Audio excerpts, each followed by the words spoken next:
Good day, everyone. Welcome to this series of OET writing.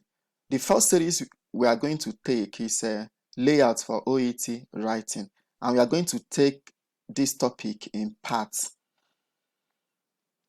We are going to take part 1 today. After part 1, we'll take part 2 and so on. The OET, in writing OET, in assessing your OET writing, there is what they call layout. How should your writing look like? How will you arrange your writing?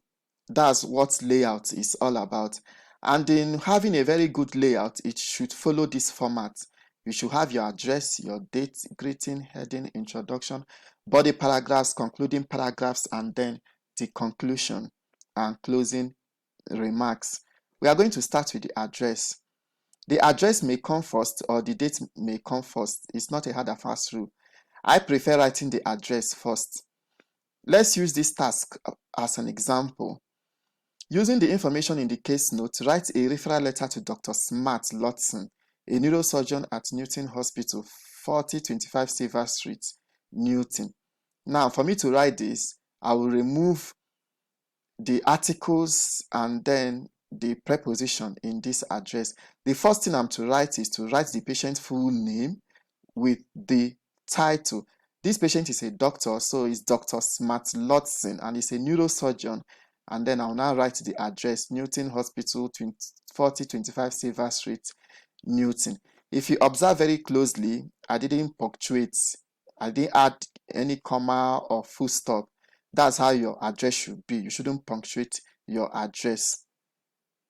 Now, after writing your address, you write the date. Usually, the dates written on the date you are going to write that day is the date of the exam. Today is the 25th of May 2020.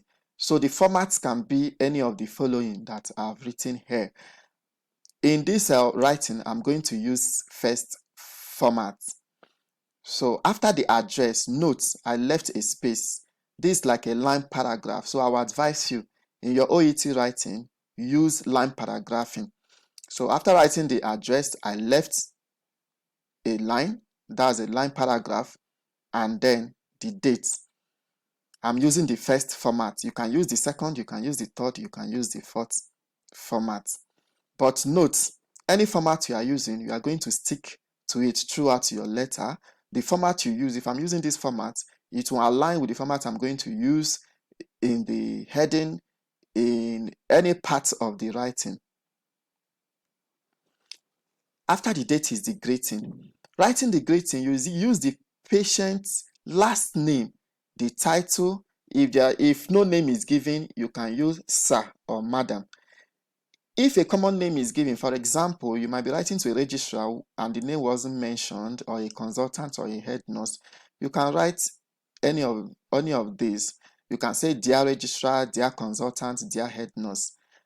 Now, the name of this patient is given. So the name is Dr. Smart Lotson, and we've written the address. We left a paragraph.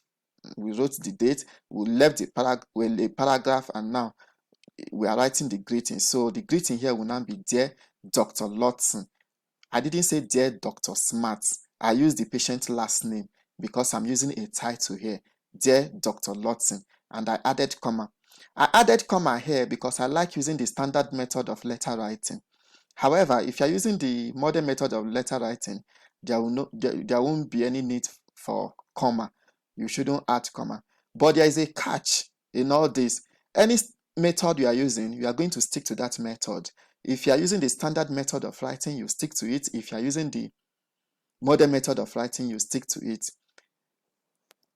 Meaning, if I'm using the standard method of writing and I've added comma to my greeting, in the closing remark, I'm going to also add comma there. Meaning, in my closing remark, I will say, yours sincerely, I will add comma. But if I'm using the modern method, that means I will not add comma in the greeting. That means in the closing remark too, I will say yours sincerely, I will not add comma too. So you have to observe all these rules. After the greeting comes the heading. Also note, there is no hard and fast rule about that. The heading can come before the greeting, or the greeting can come before the heading. I prefer writing my greeting first before the heading. So for the heading will contain the title and the patient's full name, plus or minus the date of birth or age. But you're not to use the two at the same time. You cannot use the date of birth and age at the same time. So if you are using the date of birth, you stick to the date of, you use only the date of birth. If you are using the age, you use only the age. Let's assume this patient is 48 years old.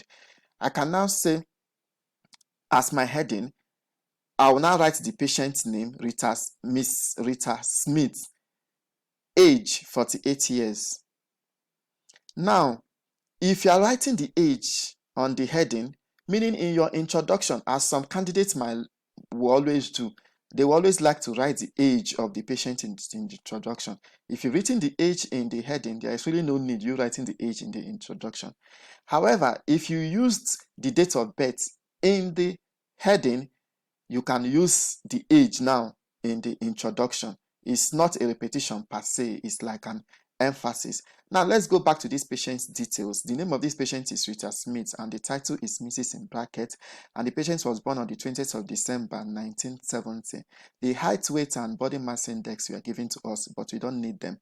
So what we need here is just the patient's full name with the title and then the date of birth. Now look at how I wrote it. After the address, the date, I left a line paragraph. The greeting, also with comma, I left a line paragraph, and then the title. The title, right, then colon, Miss, that's the title given to us for this patient, Rita Smith. I added a comma, date of birth, colon, and then the date follows. So this is how the format should follow: your address, your date, your greeting, and then the heading. Thank you for listening. Please don't forget to subscribe for more tutorials. In our next class, we'll be talking about the introduction. Writing a good introduction is paramount in having a very good score in your OET writing. So we are going to discuss this in details and then the tricks on how to go about writing your introduction. I will see you there. Thank you.